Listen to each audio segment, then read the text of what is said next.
Mphumuzi is the Senior Nutrition and Food Systems Officer at FAO Regional Office for Africa. Great to have you over here today, Mphumuzi, and take it away with the first presentation. Thank you.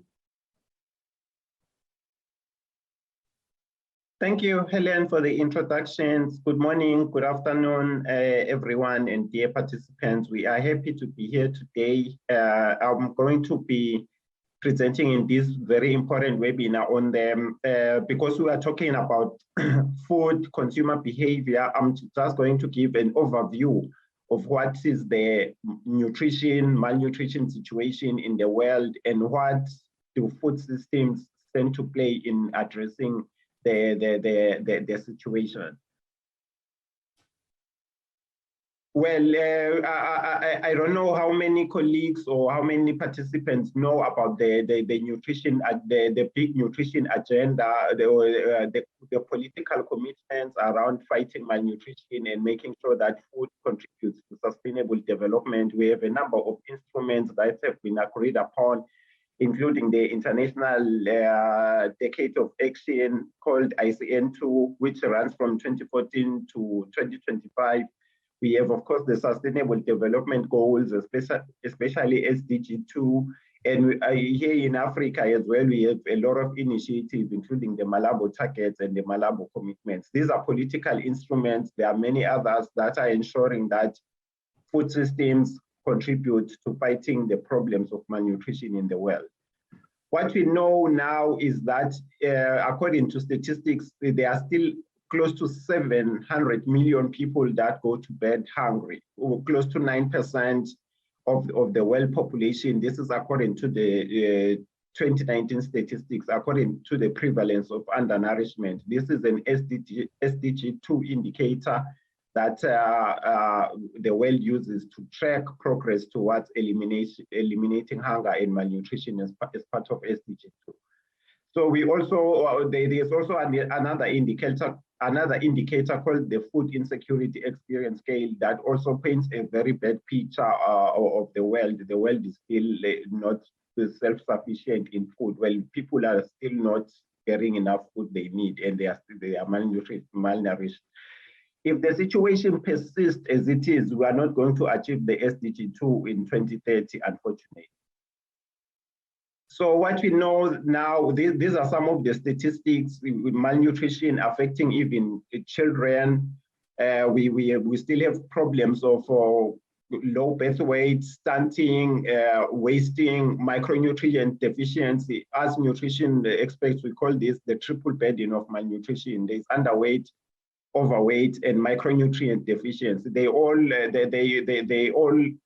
coexist, and they are becoming a big problem in the world. In fact, they have been a problem, but it's a problem that is very difficult and it's to deal with, and it's not going away. So what recent statistics, what is really worrying is that the cost of healthy diets is becoming very high, and is not poor countries or poor households are finding it difficult to afford healthy diets. I have evidence of this, you know, like if you want to have the recommended 400 grams of fruits and vegetables per person per day, it is very costly, far more costly than probably a can of Coke that gives you quick energy. So consumers will rather go for the non-healthy choices that will give them the quick boost than going probably for an apple, for a banana that is more healthy, you know. So I think the cost of the healthy food is a big determinant of consumer choice, especially in low-income countries. So in high-income countries, this is where it is important to strengthen the messaging and advocacy for healthy diets, because there the choice is determined by what people really want to eat rather than the cost. But in low-income countries, the cost really is a big determining factor. So as FAO, the founding of FAO was to raise the levels of nutrition in the population. This organization was founded in 1995 I mean, 1945, after the World War and the problems that came about, and then the UN decided to form FAO specifically to focus on nutrition and eliminating hunger. So nutrition is in the heart of our work. So what systems do we use to fight malnutrition? We use the food systems approach. The food systems approach is very wide, because it looks at the causes of malnutrition in the world. Why are people still exposed to unhealthy diets? So it has very many levels. By the time you see a person, probably a child who is suffering from vitamin A deficiency at the hospital, that's not the end of the story. The story begins is what was the causes, the politics in the country, the job creation opportunities, these basic causes of malnutrition, income inequalities, empowering people to have sectors of production, empowering women, and all these are underlying causes that end up at the end of the day feeding into the symptomatic outcomes of malnutrition. So we need to know that the malnutrition itself, there's so many big stories behind that we need to go and dig why it's happening. It could also be government decisions. So the food systems approach is looking at the whole food systems value chain from production to final consumption. So you look at what are the drivers of malnutrition. You can find that probably I can give an example of food handling and storage and processing. You might find that a lot of people, especially in poor countries, they don't have the techniques, the technologies to preserve food. There could be enough food, but because of poor preservation techniques, no cold storage, the food goes to spoilages, it goes to wastage, and it doesn't find its route to the table. And also, like production decisions, you might find that there is not enough funding for people to utilize land rights. So many things that could contribute. So we call all these things the food systems environment. So what I'm trying to say here is that the causes of malnutrition are multifactorial. It's not just one single cause. It's a whole lot of issues around the food environment, a whole lot of issues. So this is what we need to be aware of as we deliberate on this topic. So, like I said, our role as the United Nations FAO is we are aspiring to see a world that is free of hunger and malnutrition. This is our mandate. This is what we are called to do.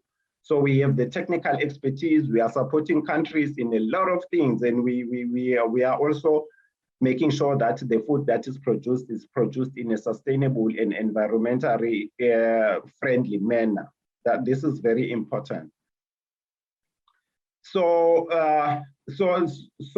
mainstreaming nutrition, really, what does it mean? Mainstreaming nutrition, it means you have to be nutrition sensitive when you are looking at food systems approaches. Like for example, if a country is probably looking at producing maybe sugarcane, we know the problems of sugar, but other countries' economies are just like producing sugarcane. We are not against that, but we are saying that the income that is generated from producing sugarcane using the comparative advantage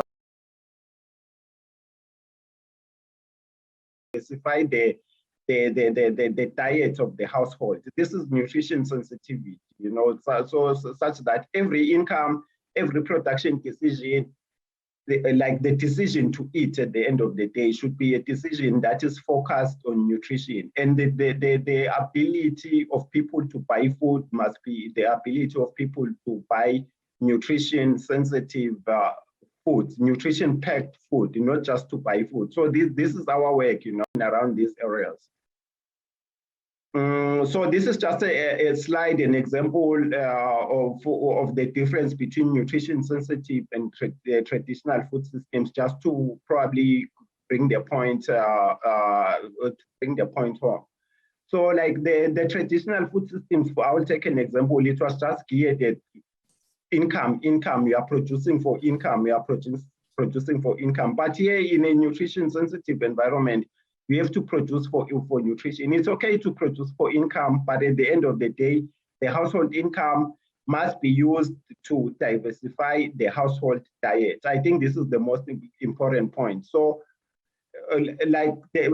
probably like if you are looking at producers, for example, producers in the traditional approaches, they were just saying, okay, we will produce whatever is low cost production, but will give us high income. We are saying that that approach is not appropriate. Producers should be producing food to nourish the population and not to feed the population, but to nourish. They should produce with the idea of nourishing. I think this is important. So there are a lot of other interventions that you can think of that will produce improve nutrition, including empowering women. We know the importance of our mothers in making sure that they are bringing healthy children that are not suffering from malnutrition, and that will contribute effectively to economic growth and development and be responsible citizens. So all these things all these issues are issues that we need to be aware of when we are trying to see, when we are trying to talk in nutrition. What do we mean by nutrition? Well, this is my last slide, just to see to say a mention of the impact of COVID probably on nutrition. Probably that will help to drive the point better. We know that COVID-19 has wrecked up a lot of economies. People have been laid off at work. It has been clogging transportation of goods and services and all that. But at the end of the day, all these regulations, the restrictions imposed by government, one way or another, it spills over into the food systems market. You know, disruption of production, disruption of trade, reduced household income because people are laid off, and the consequences of that is that the household is poorer, they cannot afford food, and they probably make suboptimal nutrition decisions. Not to say that, to also ride on the COVID, like a simple issue like being stuck in the house, you know, you find that people are stressed, they end up overeating, and then also it also feeds into issues of overweight and obesity. So as an overview, I am sorry, I was a little bit fast when I'm presenting. If you want to read any, if you don't want to read anything that we do, I beg that the participants just use this link and read this publication that is called The State of Food and Nutrition Security in the World, because this is the United Nations publication that is probably our main instrument to inform policy on where the world is going towards SDGs, towards eliminating hunger and all forms of malnutrition in the world. Thank you.